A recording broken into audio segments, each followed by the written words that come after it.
Now, I've always found comments like this to be particularly bizarre. And it's not just this particular person, but there's always a theme that kind of runs through some people, and I get this on a frequent basis, is why you're beating up your wife on TikTok, why you keep disparaging her, and why you keep telling stories about her life.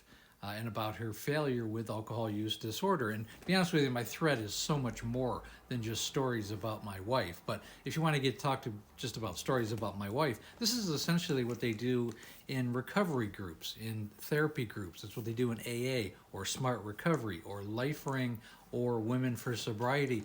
You have people that tell their stories of what they went through, what they experienced, what they did to their families, the emotions that were behind it, and understanding the trauma and the origins of why the alcohol use disorder started to begin with and why it's continued, because someone has become chemically, physically, and emotionally dependent. And these stories, these personal stories that I tell about my wife, are so pertinent and so relatable to the people that it applies to. That's why I tell stories about my wife.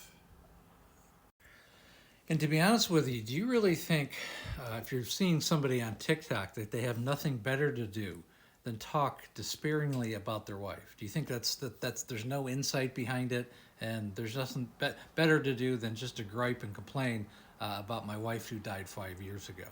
I mean, it's so ridiculous if you really think about it. And people need to use critical thinking skills.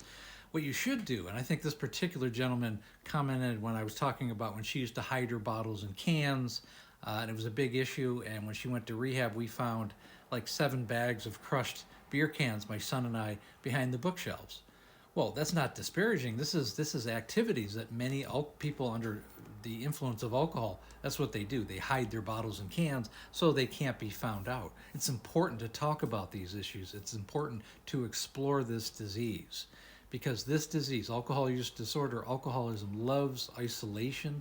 It loves it when nobody talks about it, so that it can grow and permeate and explode across the population. So if you don't talk about it, if you don't expose it for what it's worth and tell these stories that may seem disparaging and ugly to people who don't understand it, well, then maybe look at some other videos that I have. I've got about 400 or 500 videos on the subject. Maybe delve a little bit into it and get a little bit more insight before you leave comments such as this.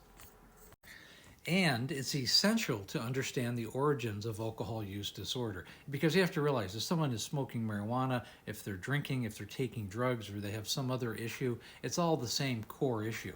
Okay, you may have a hereditary issue, you may have trauma in childhood, could be peer pressure, could be family culture, could be situational, could be personality, could be a plethora of different reasons why people begin to drink. And talking about them and exploring these particular origins is essential for other people to learn from that, and maybe seek help. And we certainly talk about all the directions, the medications, and the behavioral issues, and where to go and what to do.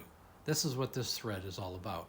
And again, if you want customized help, again, click for with me, because I take the family and I take the alcoholic, because it's a family disease. I don't just concentrate on the alcoholic. It's important to bring the whole family or the significant people in that person's life into the equation, so that they can become an accountability partner and solve this issue together. Long-term sobriety is the ultimate goal.